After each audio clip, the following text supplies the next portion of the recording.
Hello and welcome back to Due Simplified, your only spot for simple learning. आज हम इस video में अपना यूनिट 6 कंप्लीट कर देंगे एईसी के सिलेबस के अकॉर्डिंग। तो आज की वीडियो का जो पहला टॉपिक है वो है बायोडाइवर्सिटी कंजर्वेशन स्ट्रैटेजीज़ कि कौन कौन से अलग तरीके होते हैं जिससे हम अपनी बायोडाइवर्सिटी को कंजर्व कर सकते हैं। इसमें हमारे पास दो ब्रॉड कैटेगरीज आती हैं, पहला है इन सेतु कंजर्वेशन और दूसरा है एक्स सेतु कंजर्वेशन। अब हम पहले समझते हैं कि इन सेतु का मतलब क्या होता है। इन सेतु का मतलब होता है कि ऑन साइट कंजर्वेशन है, इसमें हम प्रोटेक्शन करते हैं स्पीशीज़ का उनके नेचुरल हैबिटेट को ही प्रोटेक्ट करके और उनके इकोसिस्टम्स को कंजर्व करके। ये सबसे बेस्ट और इफ़ेक्टिव तरीका माना जाता है बायोडाइवर्सिटी को कंजर्व करने के लिए, क्योंकि इसमें जो ऑर्गेनिजम्स हैं वो अपने अकॉर्डिंग अपने नेचुरल एनवायरनमेंट में रह सकते हैं। हमें सिर्फ उनको मेंटेन करना है, हमें सिर्फ उनके इकोलॉजिकल इंटरेक्शंस को कंटिन्यू कंजर्व करना है। अब इन सेतु कंजर्वेशन के ऑब्जेक्टिव्स क्या होते हैं। सबसे पहले हम नेचुरल हैबिटेट्स को प्रोटेक्ट करते हैं, इकोसिस्टम्स को प्रोटेक्ट करते हैं। उसके बाद हम इकोलॉजिकल बैलेंस को मेंटेन करके रखते हैं। फिर आता है जेनेटिक डाइवर्सिटी भी। अब अगर हमारा इकोलॉजिकल बैलेंस क्रिएट होगा तो ऑब्वियस सी बात है उस सिचुएशन में हमारी जेनेटिक डाइवर्सिटी भी हमें देखने के लिए मिलेगी। Allow species to evolve naturally, यानी कि हम उनको उनके ही पेस के अकॉर्डिंग इवॉल्व होने देते हैं, यानी कि उनका एवोल्यूशन अपने ही नेचुरल स्पीड पे होता है। उसके बाद हम प्रोटेक्ट करते हैं जितने भी हमारे एंडेंजर्ड प्लांट्स और एनिमल्स होते हैं, यानी कि फ्लोरा एंड फौना होता है। अब इन सेतु कंजर्वेशन में कौन कौन से मेथड्स होते हैं। पहला है नेशनल पार्क्स। नेशनल पार्क्स जो एरियाज़ होते हैं वो बहुत ज़्यादा स्ट्रिक्टली प्रोटेक्टेड होते हैं और इनको गवर्नमेंट के द्वारा बनाया जाता है, जिससे हम अपनी वाइल्ड लाइफ और इकोसिस्टम को कंजर्व कर सकते हैं। अब इसके फीचर्स क्या होते हैं कि यहाँ पर जो ह्यूमन एक्टिविटीज़ होती है ना, जैसे हंटिंग या फिर अपने कैटल को ग्रेज करवाने के लिए या फिर डिफॉरेस्टेशन, ये सारी चीज़ें यहाँ पर मना होती हैं स्ट्रिक्टली। उसके बाद यहाँ पर जो बाउंड्रीज़ होती हैं वो भी लीगली प्रोटेक्टेड होती हैं, यानी कि आप उनको इन्वेड नहीं कर सकते हो किसी भी तरीके से। यहाँ पे जो नेशनल पार्क्स में मेन फोकस होता है वो ये होता है कि हम पूरे इंटायर इकोसिस्टम को ही कंजर्व करें, ना कि किसी पर्टिकुलर स्पीशीज़ ऑफ फ्लोरा या फौना को। यहाँ पर कुछ रेगुलेशंस को फॉलो करते हुए, कुछ रेगुलेशंस को ध्यान में रखते हुए टूरिज़्म भी अलाउड होता है, मतलब आप घूमने जा सकते हो। अब इसकी इम्पोर्टेंस क्या है कि नेशनल पार्क्स क्यों बनाए जाते हैं, जिससे कि हम एंडेंजर्ड स्पीशीज़ को प्रोटेक्ट कर सकें, नेचुरल इकोसिस्टम को प्रिजर्व कर सके और साइंटिफिक रिसर्च या फिर इको टूरिज़्म को यहाँ पे बढ़ाया जाए। अब साइंटिफिक रिसर्च के लिए अगर हम यूज़ करेंगे तो ऑब्वियस सी बात है हमारे एनवायरनमेंट के लिए ही बेनिफिट होगी वो चीज़। और दूसरा, अगर हम टूरिज़्म को भी रेगुलेशंस के साथ फॉलो करेंगे या करवाएंगे तो वो भी एक बहुत इंपॉर्टेंट पार्ट प्ले करेगा हमारी सारी चीज़ों को बैलेंस रखने में। कुछ एग्जाम्पल्स हैं नेशनल पार्क के, जैसे जिम कॉर्बेट नेशनल पार्क या फिर Kaziranga national park.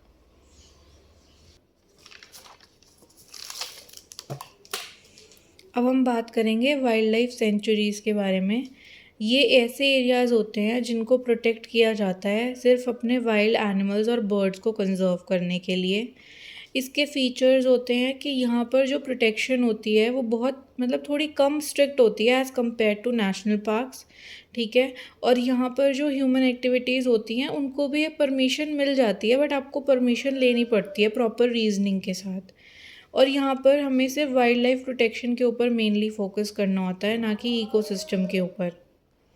Wild life centuries की इम्पोर्टेंस क्या होती है। यहाँ पर हमें सेफ़ हैबिटेट दिया जाता है वाइल्ड लाइफ को, ठीक है। और यहाँ पर जितनी भी माइग्रेटरी बर्ड्स आती हैं या जितने भी एंडेंजर्ड एनिमल्स होते हैं सबकी प्रोटेक्शन होती है। और इसी वजह से जब सबको हम प्रोटेक्ट करते हैं तो यहाँ की फूड चेन्स भी अपने आप मेंटेन होती रहती हैं। अब वाइल्ड लाइफ सेंचुरीज़ के कुछ एग्जांपल्स हैं, जैसे पेरियार वाइल्ड लाइफ सेंचुरी या फिर भरतपुर बर्ड सेंचुरी। अब थर्ड हमारे पास इन सेतु कंजर्वेशन का पार्ट आता है बायोस्फीयर रिजर्व्स। बायोस्फीयर रिजर्व्स क्या होते हैं? ये बहुत बड़े बड़े प्रोटेक्टेड एरियाज़ होते हैं जिनको बायोडाइवर्सिटी को कंजर्व करने के लिए और उनका सस्टेनेबल यूज़ करने के लिए बनाया जाता है। यानी कि अभी तक हमने देखा कि नेशनल पार्क्स में प्रोहिबिटेड थी सारी human activities, wild life centuries में लेस स्ट्रिक्टनेस थी, और बायोस्फीयर रिजर्व्स में आप सस्टेनेबली यूज़ कर सकते हो, कोई यहाँ पर कोई भी रेस्ट्रिक्शंस नहीं है। यूनेस्को के अंदर इसको रिकग्नाइज़ किया गया है बायोस्फीयर रिजर्व को। अब यूनेस्को का कौन सा वहाँ पे प्रोग्राम था? मैन एंड बायोस्फीयर प्रोग्राम था।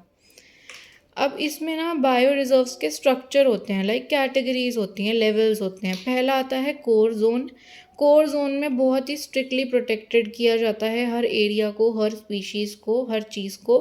उसके बाद आता है बफर जोन। बफर जोन में क्या होता है कि यहाँ पे थोड़ी बहुत ह्यूमन एक्टिविटीज़ अलाउड होती हैं। उसके बाद लास्ट हमारा होता है ट्रांजिशन जोन। ट्रांजिशन जोन में हम सस्टेनेबल इकोनॉमिक एक्टिविटीज़ को परमिशन दे देते हैं, वहाँ पर हम वो पर्टिकुलर सस्टेनेबली यूज़ कर सकते हैं, कोई भी हमारी रिसोर्स है या कोई भी हमारी चीज़ है। उसकी इम्पोर्टेंस क्या होती है कि यहाँ पर इकोसिस्टम और स्पीशीज़ को कंजर्व किया जाता है, सस्टेनेबल डेवलपमेंट को बढ़ावा दिया जाता है, और रिसर्च और एनवायरमेंटल एजुकेशन में भी ये बहुत हेल्प में आते हैं।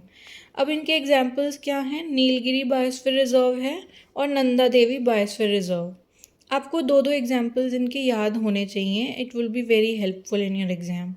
अब हम बात करते हैं कि क्या एडवांटेजेस होते हैं इन सेतु कंजर्वेशन के। यहाँ पर हम स्पीशीज़ को कंजर्व करते हैं उन्हीं के नेचुरल हैबिटेट में, उनको कहीं लेके नहीं जाना पड़ता, और यहाँ पर इकोलॉजिकल रिलेशनशिप्स को मेंटेन किया जाता है। बहुत सारे नंबर ऑफ़ स्पीशीज़ यहाँ पे प्रोटेक्ट किए जाते हैं और साथ में रखे जाते हैं।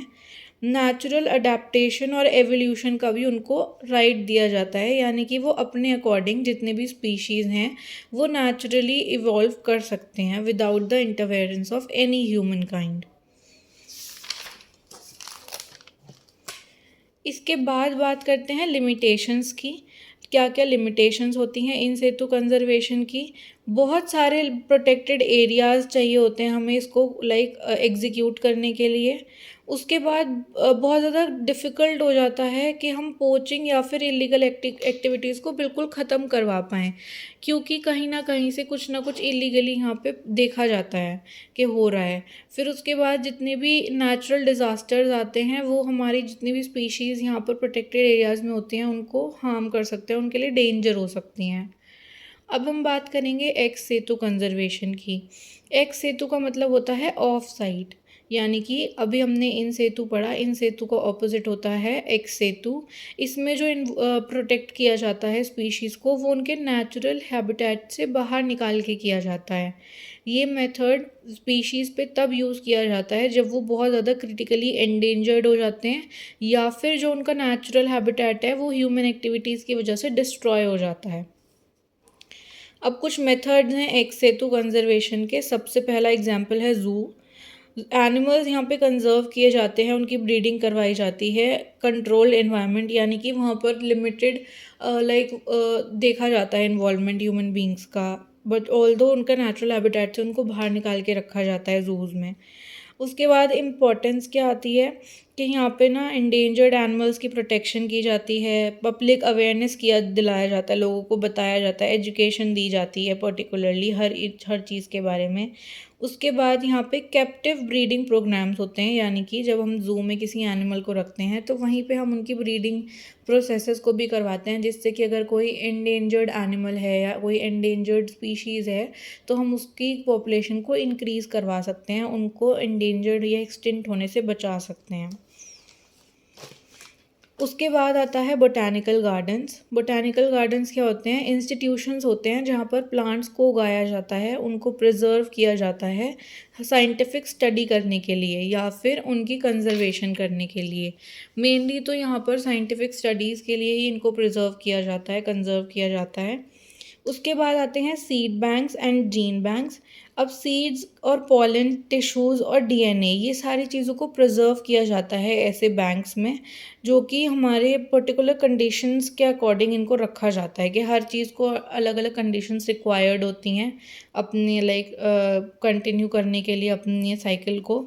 तो वो पर्टिकुलर कंडीशंस यहाँ पे इनको प्रोवाइड की जाती हैं। यहाँ पे जितना भी जेनेटिक मटेरियल होता है उसको प्रिजर्व किया जाता है। और उसके बाद अगर यहाँ पे एक्सटेंशन या फिर क्रॉप फेलियर जैसी कोई भी चीज़ देखी जाती है तो इसको हम बहुत ही अच्छे तरीके से साइंटिफिकली हम इसको दोबारा से प्रोटेक्ट कर सकते हैं बहुत ही अच्छे लेवल पे। उसके बाद आता है कि यहाँ पर ह्यूमन ब्रीडिंग प्रोग्राम्स को भी इन्हांस किया जाता है कि ऑब्वियस सी बात है अगर डीएनए वगैरह सारी चीज़ों की यहाँ पे नॉलेज होगी, सब चीज़ें हो रही हैं, तो वो ह्यूमंस के लिए भी फ़ायदे में आएंगी। सिर्फ यहाँ पर फ्लोरा और फौना की बात नहीं हो रही है, बट एज ह्यूमंस की भी बात हो रही है। उसके बाद आता है क्रायो प्रिजर्वेशन। यहाँ पर बायोलॉजिकल मटेरियल्स का प्रिजर्वेशन होता है, कंजर्वेशन होता है, जिनको बहुत ही लो टेम्परेचर पे रखा जाता है लिक्विड नाइट्रोजन का यूज़ करके। जैसे हम किस किस को प्रिजर्व कर सकते हैं, स्पर्म्स को, एग्स को, एम्ब्रियोज को या फिर प्लांट टिश्यूज़ को। तो ये सारे जितने भी मेथड्स हैं ये एक्स सेतु कंजर्वेशन के मेथड हैं कि आप उनको उनके नेचुरल हैबिटेट से बाहर निकाल के आप उनको कंजर्व कर रहे हो। अब इसके एडवांटेजेस क्या होते हैं, ये हमें क्रिटिकली एंडेंजर्ड स्पीशीज़ को हेल्प करवाने में हमें बहुत इम्पॉर्टेंट पार्ट प्ले करता है। उसके बाद ये यहाँ पर बहुत ही ज़्यादा इजी हो जाता है कि साइंटिफिक अप्रोच से हम किसी भी चीज़ को मॉनिटर कर पाएँ, उसकी स्टडी कर पाएँ। उसके बाद जो कैप्टिव ब्रीडिंग है वो बहुत ही ज़्यादा नंबर ऑफ़ ऑर्गेनिजम्स या नंबर ऑफ़ स्पीशीज़ को इन्हांस कर देता है, इंक्रीज़ कर देता है। अब यहाँ पे लिमिटेशंस क्या आती हैं एक्स सेतु कंजर्वेशन में कि ये बहुत ही ज़्यादा एक्सपेंसिव मेथड होता है। जो स्पीशीज़ होती हैं वो अपना नेचुरल बिहेवियर खो देती हैं क्योंकि अब उन्हें आइडिया ही नहीं होता कि वो अपने नेचुरल हैबिटेट में कैसे रहेंगे। उसके बाद लिमिटेड जेनेटिक डाइवर्सिटी हमारे पास होती है कि हम उनको प्रिजर्व कर पाएँ या उनके साथ एक्सपेरिमेंट्स कर पाएँ। अब यहाँ पर हम बात करेंगे नेक्स्ट टॉपिक में अपने इम्पॉर्टेंट स्पीशीज़ कैटेगरीज़ को कि कौन कौन से अलग अलग टाइप्स के स्पीशीज़ के कैटेगरीज़ होते हैं। सबसे पहली जो हमारी स्पीशीज़ है वो है कीस्टोन स्पीशीज़। ये स्पीशीज़ जो होती हैं वो एक इकोसिस्टम में रूल करती हैं और बहुत ही ज़्यादा इम्पॉर्टेंट मानी जाती हैं। इनका अगर रिमूवल हो जाता है इकोसिस्टम के अंदर से तो या तो ये पूरे इकोसिस्टम को डिस्टर्ब कर देंगी या फिर ये पूरे इकोसिस्टम को ख़त्म ही कर देंगी। फॉर एग्जांपल टाइगर या फिर एलिफेंट। अब कीस्टोन स्पीशीज़ के कैरेक्टरिस्टिक्स क्या होते हैं, सबसे पहले इम्पॉर्टेंट चीज़ जो है कि ये इकोलॉजिकल बैलेंस को मेंटेन करके रखते हैं, हमारे फूड चेन्स को इन्फ्लुएंस करते हैं यानी कि मेंटेन करके रखते हैं। उसके बाद बायोडाइवर्सिटी को भी ये सपोर्ट करते हैं डायरेक्टली और इनडायरेक्टली। अब नेक्स्ट हम अगर स्पीशीज़ की बात करें तो वो है फ्लैगशिप स्पीशीज़। फ्लैगशिप स्पीशीज़ कौन सी होती हैं जो कि बहुत ज़्यादा पब्लिक अवेयरनेस के लिए इम्पॉर्टेंट होती हैं और वो कंजर्वेशन में भी हमें हेल्प करती हैं। बहुत ही अट्रैक्टिव सी स्पीशीज़ होती हैं कि उनको हम एज एडवर्टीजमेंट्स भी यूज़ करते हैं फॉर अट्रैक्टिंग पीपल या उनको अवेयरनेस देने के लिए भी यूज़ करते हैं। जैसे फॉर एग्जांपल जाइंट पांडा। ठीक है। अब फ्लैगशिप स्पीशीज़ की इंपॉर्टेंस क्या होती है कि ये ना पब्लिक की अटेंशन को अट्रैक्ट करता है। ठीक है, बहुत ही ज़्यादा अगर आपको कुछ भी समझाना है लोगों को तो आप ऐसी स्पीशीज़ को यूज़ करोगे जो देखने में बहुत ज़्यादा अट्रैक्टिव हों या लोगों को अट्रैक्ट करें। उसके बाद ये कंजर्वेशन फंडिंग को जनरेट करने में हेल्प करता है कि अगर कोई पर्टिकुलर इंसान अगर उनसे अट्रैक्ट हो रहा है तो ऑब्वियस सी बात है वो उसमें अगर फंडिंग हम लोग मांगेंगे तो वो फंड भी देने के लिए तैयार हो जाएंगे। उसके बाद आता है एनवायरमेंटल अवेयरनेस को ये बहुत ज़्यादा प्रमोट करते हैं क्योंकि अट्रैक्टिव होते हैं तो बच्चे भी देखते हैं, बड़े भी देखते हैं, सब लोग देखते हैं। एंड इनका यूज़ करके हम बहुत अच्छे से अवेयरनेस को लोगों तक पहुंचा सकते हैं, सारी एजुकेशन को लोगों तक समझा सकते हैं। उसके बाद आता है अम्ब्रेला स्पीशीज़। ये स्पीशीज़ कंजर्वेशन करती हैं, इनडायरेक्टली प्रोटेक्ट करती हैं बहुत सारी दूसरी स्पीशीज़ को जो कि उनके साथ ही सेम हैबिटेट में रहती हैं, जैसे कि फॉर एग्जांपल स्नो लेपर्ड या फिर एशियन एलिफेंट। उसके बाद अगर हम बात करें इंडिकेटर स्पीशीज़ की, तो ये वो स्पीशीज़ होती हैं जो हमें एनवायरमेंटल कंडीशंस के बारे में ना बताती रहती हैं, हिंट देती रहती हैं कि कैसी इकोसिस्टम की हेल्थ है या फिर क्या कंडीशंस हैं जहाँ पर वो पर्टिकुलर स्पीशीज़ रहती है। जैसे अगर हम एग्जांपल्स में बात करें, लाइचन जो होता है वो इंडिकेट करता है कि अगर एयर पोल्यूशन है तो वहाँ पे नहीं मिलेगा, बहुत ज़्यादा एयर पोल्यूशन होगा। फ्रॉग जो होता है वो इंडिकेट करता है कि यहाँ पर जहाँ जहाँ पे भी वो रह रहा है वहाँ पे फ्रेश वाटर इकोसिस्टम है, यानी कि इकोसिस्टम की हेल्थ जो है वो बहुत अच्छी है, फ्रेश है।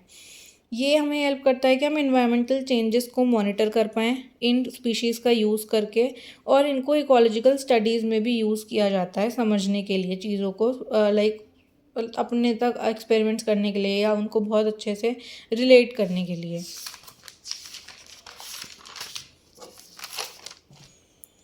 अब आता है नेक्स्ट टॉपिक हमारा, स्पीशीज़ रीइंट्रोडक्शन। अब स्पीशीज़ रीइंट्रोडक्शन का क्या मतलब है? ऐसा प्रोसेस जिसमें हम स्पीशीज़ को रिलीज़ करते हैं एक ऐसे एरिया में जहाँ पर वो एक्सटिंक्ट हो गए हैं या फिर डिसअपीयर हो गए हैं। अब इसके ऑब्जेक्टिव्स क्या होते हैं कि यहाँ पर जो बायोडाइवर्सिटी है वो ऐसी स्पीशीज़ के वापस आने से रीस्टोर हो जाती है, उनका जो इकोलॉजिकल बैलेंस होता है वो वापस से आ जाता है, और उस पर्टिकुलर स्पीशीज़ जो भी एक्सटिंक्ट हुई है या डिसअपीयर हुई है उसकी पॉपुलेशन इंक्रीज़ हो जाती है। अब इसके स्टेप्स क्या होते हैं कि कैसे हम स्पीशीज़ रीइंट्रोडक्शन करते हैं। सबसे पहला स्टेप आता है कैप्टिव ब्रीडिंग, यानी कि उनको एक पर्टिकुलर एरिया में रख के उनको वहाँ पे ब्रीड करवाया जाता है। उसके बाद उनका हैबिटेट रिस्टोरेशन किया जाता है, यानी कि उस पर्टिकुलर स्पीशीज़ का क्या हैबिटेट है उसके बारे में स्टडी किया जाता है, उसको रिस्टोर, यानी कि अगर वो डिस्टर्ब हो गया है तो उसकी कंडीशन को बेटर किया जाता है। उसके बाद रिलीज़ इनटू नेचुरल हैबिटेट, उसके बाद जब सारी चीज़ें हो जाती हैं, सब कुछ एनालाइज हो जाता है, उसके बाद उन्हें उनके नेचुरल हैबिटेट में छोड़ दिया जाता है। और लास्ट हमारा पॉइंट होता है कि उनको टाइम टू टाइम मॉनिटर किया जाए और उनकी प्रोटेक्शन का ध्यान रखा जाए। फॉर एग्ज़ाम्पल हमने रीइंट्रोडक्शन किया टाइगर्स का सरिस्का टाइगर रिज़र्व के अंदर, जहाँ पर उनकी जो क्वांटिटी है, उनका जो नंबर है वो रिड्यूस हो रहा था। इसकी इम्पोर्टेंस क्या होती है स्पीशीज़ रीइंट्रोडक्शन की, कि ये एक्सटेंशन होने से बचा देता है एक पर्टिकुलर स्पीशीज़ का, इकोसिस्टम को वापस ले आता है और जेनेटिक डाइवर्सिटी को भी इंक्रीज़ कर देता है। Species translocation. स्पीशीज़ ट्रांसलोकेशन का क्या मतलब होता है? जब हम शिफ्ट करते हैं एक लोकेशन से दूसरे लोकेशन पे किसी भी पर्टिकुलर स्पीशीज़ को कंजर्वेशन के पर्पस से, तो उसको हम बोलते हैं स्पीशीज़ ट्रांसलोकेशन। अब इसमें भी दो टाइप की चीज़ें आती हैं। पहला आता है कंजर्वेशन ट्रांसलोकेशन, यानी कि हम उस पर्टिकुलर स्पीशीज़ को प्रोटेक्ट करना चाहते हैं, कंजर्व करना चाहते हैं, इसलिए हम उसका लोकेशन बदल रहे हैं, उसको दूसरी लोकेशन पे लेके जा रहे हैं।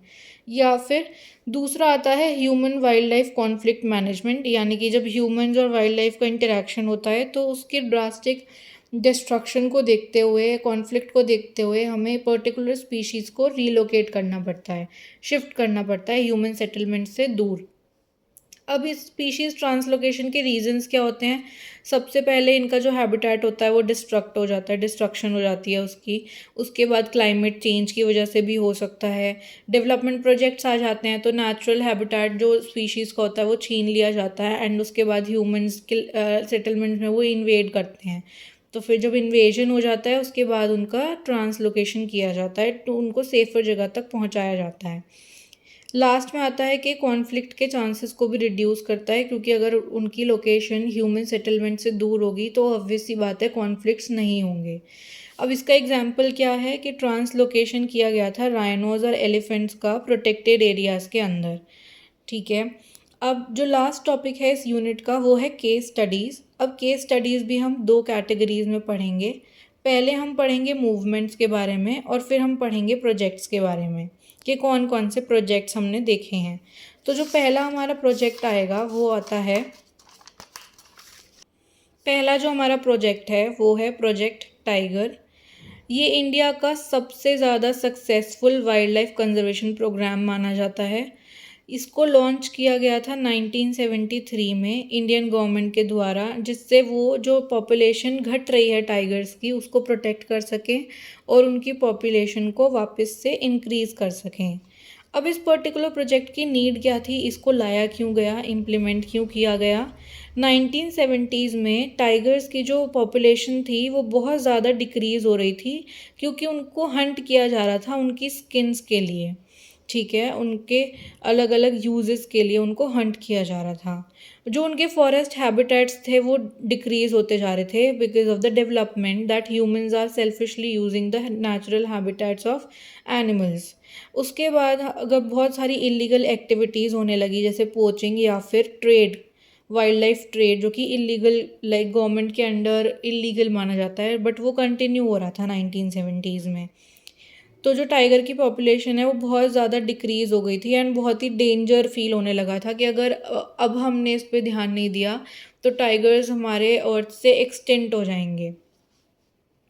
उसके बाद कुछ मेजर फीचर्स हैं इस पर्टिकुलर प्रोजेक्ट के, जैसे कि बहुत सारे टाइगर रिजर्व्स बनाए गए इस पर्टिकुलर प्रोजेक्ट के अंडर। कोर और बफर जोन्स को क्रिएट किया गया, जैसे हमने पीछे भी पढ़ा था कोर और बफर जोन्स क्या होते हैं। उसके बाद हम यहाँ पर बहुत ही ज़्यादा रिस्ट्रिक्शंस लगाते हैं फॉर पोचिंग, कि यहाँ पर बहुत ही ज़्यादा मेजर्स को फॉलो किया जाता है, चीज़ों को लाइक एनालाइज किया जाता है कि कोई भी यहाँ पे पोचिंग एक्टिविटी ना हो।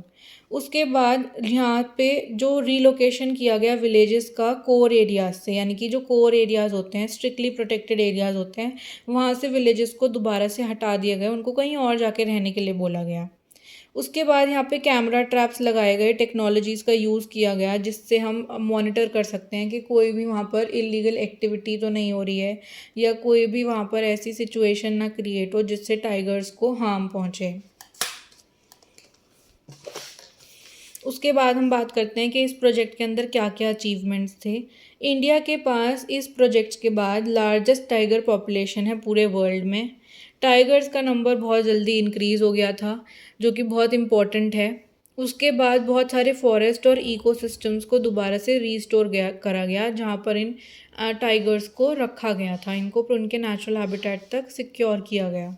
उसके बाद कुछ प्रॉब्लम्स भी आई इस प्रोजेक्ट के अंदर, जैसे कि ह्यूमन वाइल्ड लाइफ कॉन्फ्लिक्ट देखा गया, हैबिटेट का फ्रेगमेंटेशन देखा गया, यानी कि डिवीजन बाइफर्गेशन देखा गया इनटू पीसेस। उसके बाद इलीगल पोचिंग जो है वो अभी भी एग्जिस्ट करती है, वो अभी भी कुछ एरियाज़ में देखी जाती है। उसके बाद जो बहुत ज़्यादा टूरिज्म का आना या टूरिस्ट का आना, टूरिज्म का होना इन पर्टिकुलर रिजर्व्स में ऑब्जर्व किया गया है, जिसकी वजह से डिस्टर्बेंस क्रिएट होता है फॉर द वाइल्ड लाइफ। अब जो नेक्स्ट प्रोजेक्ट आता है वो है प्रोजेक्ट एलिफेंट। ये लॉन्च किया गया था 1992 में, जिससे कि हम एशियन एलिफेंट्स को और उनके हैबिटेट्स को कंजर्व कर सकें, उनके नंबर को डिक्रीज़ ना होने दें। इसके ऑब्जेक्टिव्स थे कि यहाँ पे एलिफेंट्स को पोचिंग से प्रोटेक्ट किया जाए, उनके माइग्रेशन कॉरिडोर्स को प्रिजर्व किया जाए, यानी कि वो एक जगह से दूसरी जगह जाते हैं, उन स्पेसेस को स्पेसिफिकली प्रिजर्व किया जाए, प्रोटेक्ट किया जाए। ह्यूमन एलिफेंट कॉन्फ्लिक्ट जो फार्मर्स के साथ बहुत ज़्यादा देखे जाते हैं उसको रिड्यूस किया जाए, और ये इंश्योर किया जाए कि जो कैप्टिव में एलिफेंट्स हैं उनका लाइक प्रॉपर ध्यान रखा जा रहा है, उनके वेलफेयर की चीज़ें उन्हें सब मिल रही हैं। अब थ्रेट्स क्या थे एलिफेंट्स को? सबसे पहला थ्रेट था कि यहाँ पे हैबिटेट लॉस हो रहा था, उनका जो हैबिटेट है वो उनसे दूर जा रहा था, उसका डिस्ट्रक्शन हो रहा था। रेलवे एक्सीडेंट्स बहुत ज़्यादा देखने को मिलते थे कि एलिफेंट्स जो हैं वो रेलवे ट्रैक्स पर आ जाते थे एंड उससे फिर कोलिजन की वजह से बहुत ज़्यादा डिस्ट्रक्शन होता था। उसके बाद electrocution, conflict with farmers, Ivory trade, ये सब अलग अलग थ्रेट्स हैं जो हमने प्रोजेक्ट एलिफेंट्स के टाइम पे देखे, जिसकी वजह से ऐसा इनिशिएटिव लिया गया कि हमें एलिफेंट्स को प्रोटेक्ट करना है। उसके बाद आता है कंजर्वेशन मेजर्स। कौन कौन से कंजर्वेशन मेजर्स हमने लिए थे? सबसे पहले हमने एलिफेंट रिजर्व्स बनाए थे, जैसे हमने प्रोजेक्ट टाइगर में टाइगर रिजर्व्स बनाए थे। उसके बाद इनके जो कॉरिडोर्स हैं उनको कंजर्व किया गया, उनको प्रोटेक्ट किया गया। यहाँ पर एलिफेंट्स के मूवमेंट को भी मॉनिटर किया जाता है कि वो लाइक की हर चीज़ देखी जाती है, हेल्थ, उनका नेचुरल बिहेवियर, सब कुछ ऑब्जर्व किया जाता है। अब इस एलिफेंट प्रोजेक्ट एलिफेंट के अंदर क्या क्या अचीवमेंट्स थे कि यहाँ पे जो प्रोटेक्शन है एलिफेंट्स का उसका लेवल इम्प्रूव हुआ है, बहुत ज़्यादा अवेयरनेस इंक्रीज़ हुई है एलिफेंट कॉरिडोर्स को लेकर। उसके बाद यहाँ पे साइंटिफिक मैनेजमेंट बहुत अच्छे से किया जा रहा है, यानी कि पर्टिकुलर स्टडीज़ के बाद हम अच्छे से समझ पा रहे हैं कि क्या क्या चीज़ें हम कर सकते हैं एलिफेंट्स के बेनिफिट के लिए और क्या नहीं कर सकते हैं। उसके बाद कुछ लिमिटेशंस भी हैं इस प्रोजेक्ट की, जैसे कि एनक्रोचमेंट हो जाना फॉरेस्ट के अंदर, वह ह्यूमन लाइफ का वो अभी भी कंटिन्यू है, उसमें कोई डिक्रीज तो है बट पूरा ख़त्म नहीं कर पा रहे हैं हम एनक्रोचमेंट। उसके बाद ह्यूमन एलिफेंट कॉन्फ्लिक्ट जो है वो अभी भी कुछ बहुत ज़्यादा देखे जाते हैं, कुछ स्टेट्स के अंदर बहुत सीवियर नंबर में देखे जाते हैं। तो ये सब चीज़ें इनकी लिमिटेशंस हैं इस प्रोजेक्ट की। अब हम थर्ड बात करते हैं वल्चर ब्रीडिंग प्रोग्राम के बारे में। वल्चर ब्रीडिंग प्रोग्राम में क्या हुआ था कि इंडिया के पास ना पहले मिलियंस ऑफ वल्चर्स थे, लेकिन उनकी पॉपुलेशन बहुत ही ज़्यादा एकदम से डिक्रीज़ होना स्टार्ट हो गई 1990 के अंदर। उस टाइम पे जो बॉम्बे नेचुरल हिस्ट्री सोसाइटी थी और जो गवर्नमेंट ऑफ इंडिया थी, उन्होंने स्टार्ट किया था कैप्टिव ब्रीडिंग प्रोग्राम्स, जिससे कि हम नंबर ऑफ़ वल्चर्स को वापस से इंक्रीज़ कर सकें और उनके एक्सटेंशन को या एंडेंजर्ड होने को रोक सकें। अब ये पर्टिकुलर जो हमारे पास सिचुएशन आई थी वो आई क्यों थी ये देखते हैं।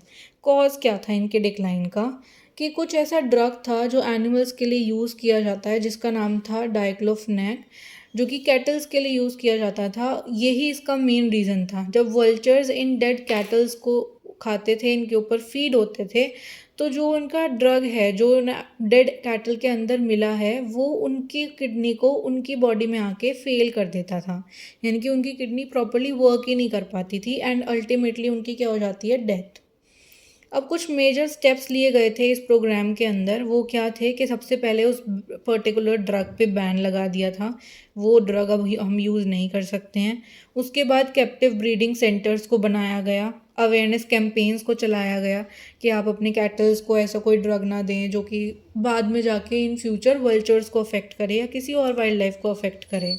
उसके बाद जो भी हमारे पास ब्रेड वल्चर्स थे, यानी कि ब्रीडिंग होने के बाद जो भी वल्चर्स थे उनको हम रिलीज़ कर देते थे वाइल्ड में, यानी कि फॉरेस्ट में। वाइल्ड का मतलब फॉरेस्ट, उनके नेचुरल हैबिटेट में।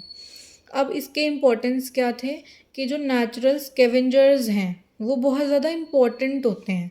इम्पॉर्टेंट क्यों होते हैं? क्योंकि अगर स्कैवेंजर्स ही नहीं होंगे तो जितने भी डेड एनिमल्स होंगी, उनकी बॉडीज़ होंगी, वो सब कहाँ जाएंगी? उनका डिकम्पोजिशन कैसे होगा अगर स्कैवेंजर्स ही उनके ऊपर फीड नहीं करेंगे?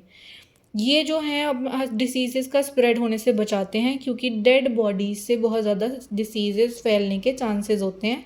एंड जब ये वल्चर्स उनके ऊपर फीड होते हैं, उनको खा लेते हैं, तो वो डिसीज़ेज़ के प्रिवेंशन का एक तरीका होता है। उसके बाद इकोसिस्टम क्लीनलीनेस को ये मेंटेन करते हैं, यानी कि ये एज अ क्लीनिंग एजेंट इनको माना जाता है वल्चर्स को, क्योंकि हमारे इकोसिस्टम को क्लीन करते हैं। अब इसके चैलेंजेस क्या क्या थे इस पर्टिकुलर प्रोग्राम में, कि जो ब्रीडिंग रेट था वो बहुत ज़्यादा स्लो हो गया था। नेचुरल हैबिटेट का जो लेवल था, क्वालिटी था वो डिग्रेड हो गई थी। बहुत ज़्यादा इनका इलीगल यूज़ अभी भी हार्मफुल ड्रग्स का होता है, देखने को मिलता है। इवन दो इनका बैन हो गया है बट इलीगल तरीके से अभी भी इनका कुछ जगहों पर यूज़ होता है। उसके बाद जो नेक्स्ट प्रोजेक्ट है वो है प्रोजेक्ट ग्रेट इंडियन बस्टर्ड। ये एक बहुत इंडेंजर्ड बर्ड्स में से एक है जो इंडिया में मिलती हैं। जो बर्ड है उसको कंसिडर किया जाता है एज अ इंडिकेटर, जो कि हमें ये बताता है कि पर्टिकुलर ग्रासलैंड या इकोसिस्टम बहुत हेल्दी कंडीशन में है। तो अगर ये पर्टिकुलर बर्ड हमें किसी इकोसिस्टम में मिलती है तो उसका मतलब है कि वो पर्टिकुलर इकोसिस्टम बहुत ज़्यादा हेल्दी कंडीशन में है। ये सबसे ज़्यादा राजस्थान, गुजरात, महाराष्ट्र और कर्नाटका में मिलती है। अब इनका डिक्लाइन क्यों हुआ था? क्योंकि जो ग्रासलैंड है उनका डिस्ट्रक्शन हो रहा था फॉर ह्यूमन पर्पसेस। हंटिंग बहुत ज़्यादा होने लगी थी इन बर्ड्स की। और उसके बाद जो पावर लाइन कोलिजन्स हैं, यानी कि जो भी लाइंस होती हैं ना उसके ऊपर बर्ड्स बैठती हैं एंड देन उसके बाद इलेक्ट्रिसिटी के वजह से या किसी भी वजह से वहाँ पर जो उनकी डेथ हो जाती है।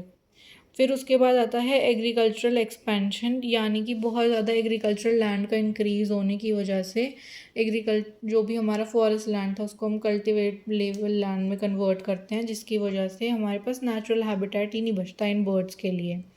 अब कंजर्वेशन मेजर्स क्या हैं कि इनके ब्रीडिंग एरियाज़ को प्रोटेक्ट किया जाए, कैप्टिव ब्रीडिंग प्रोग्राम्स को चलाया जाए, इस्टेब्लिश किया जाए, नेस्ट और चिक्स को मॉनिटर किया जाए, यानी कि इनके जो भी पर्टिकुलर नेस्ट हैं उनको हम अच्छे से ध्यान रखें, और जो भी like underground line power lines का इनिशिएटिव स्टार्ट हो कि पहले जो पावर लाइंस ऊपर थी लाइक स्काई में थी, अब उनको अंडरग्राउंड किया जाए। चैलेंजेस क्या हैं इसके कि यहाँ पर जो सर्वाइवल पॉपुलेशन है उसकी जो क्वांटिटी है वो बहुत कम है, नंबर बहुत कम है, और ग्रासलैंड्स का जो डिस्ट्रक्शन है वो अभी भी चल ही रहा है, लाइक उसमें कुछ इम्प्रूवमेंट नहीं है। तो ये कुछ चैलेंजेस हैं जिन पे हमें वर्क करना है अपने ग्रेट इंडियन बस्टर्ड के पॉपुलेशन को मेंटेन करने के लिए। उसके आगे देखते हैं अब क्रोकोडाइल कंजर्वेशन प्रोजेक्ट। ये जो क्रोकोडाइल कंजर्वेशन प्रोजेक्ट है ये स्टार्ट हुआ था 1975 में यूएन के हेल्प से, और इंडिया के पास 3 स्पीशीज़ हैं क्रोकोडाइल की जिनको प्रोटेक्ट किया जाता है, जिनका नाम है मगर crocodile, salt water crocodile and घड़ियाल। अब इसके ऑब्जेक्टिव्स क्या थे इस कंजर्वेशन प्रोजेक्ट के कि यहाँ पर जो एंडेंजर्ड क्रोकोडाइल्स हैं उनको प्रोटेक्ट किया जाएगा, उनके हैबिटेट को रिस्टोर किया जाएगा और उनकी पॉपुलेशन को इंक्रीज़ किया जाएगा कैप्टिव ब्रीडिंग के थ्रू। अब क्या इसमें हमने अचीव करा इस कंजर्वेशन प्रोजेक्ट में कि जो पॉपुलेशन है वो बहुत जल्दी रिकवर कर गई थी कुछ रीजन्स में, और उसके बाद जो हमने अवेयरनेस और रिसर्च है वो भी सेक्टर्स काफ़ी बेटर वर्क कर रहे हैं अब इस पर्टिकुलर कंजर्वेशन प्रोजेक्ट के अंदर। कुछ प्रॉब्लम्स भी देखने को मिली जैसे रिवर पोल्यूशन, जिसकी वजह से कुछ एरियाज़ में यहाँ पर हम दोबारा से रिकवरी नहीं कर पा रहे उस लेवल पे क्रोकोडाइल्स की, सैंड माइनिंग होती है उसकी वजह से, और फिशिंग नेट एंटेंगलमेंट, यानी कि जब हम फिशिंग करते हैं और वो नेट हमारा उसी वाटर बॉडी में रह जाता है तो जो क्रोकोडाइल्स हैं वो उसमें फंस जाते हैं एंड वो उससे निकल नहीं पाते हैं, जिसकी वजह से उनकी प्रॉब्लम होती है एंड अल्टीमेटली उनका नंबर डिक्रीज़ हो जाता है। अब हम बात करते हैं हमारे नेक्स्ट मूवमेंट की जो है साइलेंट वैली मूवमेंट। ये बहुत ज़्यादा इम्पॉर्टेंट है फॉर इन्वायरमेंटल मूवमेंट जो केरला में स्टार्ट हुआ था 1970s से लेकर 1980s तक। ये स्टार्ट क्यों हुआ था ये मूवमेंट, क्योंकि यहाँ पर प्लान किया जा रहा था गवर्नमेंट के द्वारा कि एक हाइड्रो इलेक्ट्रिक प्रोजेक्ट बनाया जाएगा साइलेंट वैली के फॉरेस्ट एरिया में। अब इसका कंसर्न्स क्या थे कि ये प्लान के लाइक आइडिया के बाहर आने के बाद इन लोगों ने प्रोटेस्ट करना क्यों शुरू किया, ये मूवमेंट क्यों शुरू हुआ, क्योंकि इसकी वजह से जो पावर प्लांट बनाया जा रहा है उसकी वजह से यहाँ पर ट्रॉपिकल एवरग्रीन फॉरेस्ट का डिस्ट्रक्शन हो जाता है, यानी कि उसको काटना पड़ता, प्रॉपर उसका डिस्ट्रक्शन करना पड़ता, तब जाके वहाँ पे कोई पावर प्लांट स्टैब्लिश हो पाता। कुछ रेयर स्पीशीज़ जो कि साइलेंट वैली में मिलती हैं वो एक्सटिंक्ट हो जाती, क्योंकि उनका हैबिटेट ही जब ख़त्म हो जाएगा तो वो कैसे सर्वाइव कर पाएंगे। उसके बाद इकोलॉजिकल इम्बैलेंस देखने के लिए बहुत ज़्यादा हमें मिलता, क्योंकि सारी चीज़ें अल्टीमेटली हमारे इम्बैलेंस को रिज़ल्ट करती। उसके बाद किन किन लोगों ने पार्टिसिपेशन किया था इस मूवमेंट में और क्या उसका आउटकम था वो देख लेते हैं। Scientist, students, writers, activist and local communities सब ने मिल के प्रोटेस्ट किया था इस पर्टिकुलर प्लान के अगेंस्ट, और इस प्रोजेक्ट को कैंसिल करवा दिया गया था और साइलेंट वैली को एज अ रिज़ल्ट डिक्लेयर कर दिया गया था कि साइलेंट वैली अब एक नेशनल पार्क है एंड वहाँ पर कोई भी ह्यूमन एक्टिविटीज़ ऐसे परफॉर्म नहीं किए जाएंगे और कुछ भी इस्टेब्लिशमेंट नहीं होगा किसी भी पावर प्लांट का। इसके इम्पोर्टेंस क्या है कि ये एक बहुत ही ज़्यादा इम्पॉर्टेंट आस्पेक्ट माना जाता है एनवायरमेंटल मूवमेंट को लेके जो इंडियाज़ में हुए हैं अभी तक। उसके बाद ये हमें पावर भी दिखाता है लोगों की कि कैसे अगर सारे लोग एक साथ मिल जाएं ऑफ डिफरेंट कम्युनिटीज़ तो वो किसी भी चीज़ को बचा सकते हैं, प्रोटेक्ट कर सकते हैं। लास्ट जो हमारा है वो है सेव वेस्टर्न घाट्स मूवमेंट। ये मूवमेंट को लॉन्च किया गया था जिससे कि हम अपने बायोडाइवर्सिटी को प्रोटेक्ट कर सकें जो हमें वेस्टर्न घाट्स में देखने को मिलती है। ये बहुत ज़्यादा इम्पॉर्टेंट है वेस्टर्न घाट्स की बायोडाइवर्सिटी, क्योंकि उसके वजह से ही जो साइकिल है ऑफ रेनफॉल और रिवर्स सिस्टम जो भी है वो सब रेगुलेट कर पाता है। इसीलिए जो वेस्टर्न घाट्स हैं वो बहुत ज़्यादा इम्पॉर्टेंट हैं बायोडाइवर्सिटी के कंसेप्ट में भी and for rainfall and rivers too. अब थ्रेड्स क्या क्या थे, किस वजह से ये मूवमेंट हमें चलाना पड़ा था, स्टार्ट करना पड़ा था। सबसे पहले माइनिंग, कोरिंग, डिफॉरेस्टेशन या फिर डैम कंस्ट्रक्शन, ये कुछ थ्रेड्स हैं जिनकी वजह से हमें ये पर्टिकुलर मूवमेंट स्टार्ट करना पड़ा था अपने वेस्टर्न घाट्स को प्रोटेक्ट करने के लिए। ऑब्जेक्टिव्स क्या थे इस मूवमेंट के, कि यहाँ पे सस्टेनेबल डेवलपमेंट को प्रमोट किया गया, उसके बाद फॉरेस्ट और वाइल्ड लाइफ को प्रोटेक्ट किया जाएगा और अवेयरनेस बढ़ाई जाएगी इकोलॉजिकल डैमेज के लिए। यानी कि अगर हमारा इकोलॉजिकल डैमेज ना हो या कम से कम हो, उसके लिए हम लोगों को अवेयर करेंगे, लोगों को बताएंगे कि उनको क्या करना चाहिए और क्या नहीं करना चाहिए। इस मूवमेंट के आउटकम्स क्या थे, कि यहाँ पर इन्वायरमेंट को लेके लोगों के अंदर बहुत ज़्यादा अवेयरनेस इंक्रीज़ हो गई थी। लोगों को समझ में आने लगा था कि क्या सही है और क्या गलत है। यहाँ पर इको सेंसिटिव जोन्स बनाने के लिए भी लोगों ने सोचा, रिकमेंडेशंस दिए, अपने सजेशंस दिए कि कुछ ऐसे जोन्स होने चाहिए जहाँ पर ह्यूमन एक्टिविटीज़ को बिल्कुल भी ना लाया जाए और नेचुरल हैबिटेट को प्रिजर्व किया जाए। तीसरा जो इसका आउटकम था वो क्या था, कि यहाँ पे बायोडाइवर्सिटी कंजर्वेशन डिबेट्स जो थी वो और ज़्यादा स्ट्रॉन्ग हो गई थी। यानी कि लोगों ने उन चीज़ों के ऊपर और ज़्यादा ध्यान देना शुरू कर दिया था, समझना शुरू कर दिया था, जिसकी वजह से वेस्टर्न घाट्स को प्रोटेक्ट किया गया। अब ये हमारी यूनिट यहाँ पर आज कंप्लीट हो जाती है। ऑल्दो ये बहुत लंबी यूनिट थी, इसीलिए इसके 2-3 पार्ट्स बने हैं। आई होप आपको यहाँ तक सब समझ आ गया होगा। If you have any doubt you can comment down below and do like, share and subscribe to my channel. I'll make sure to help you with simple notes and simple explanation. Thank you.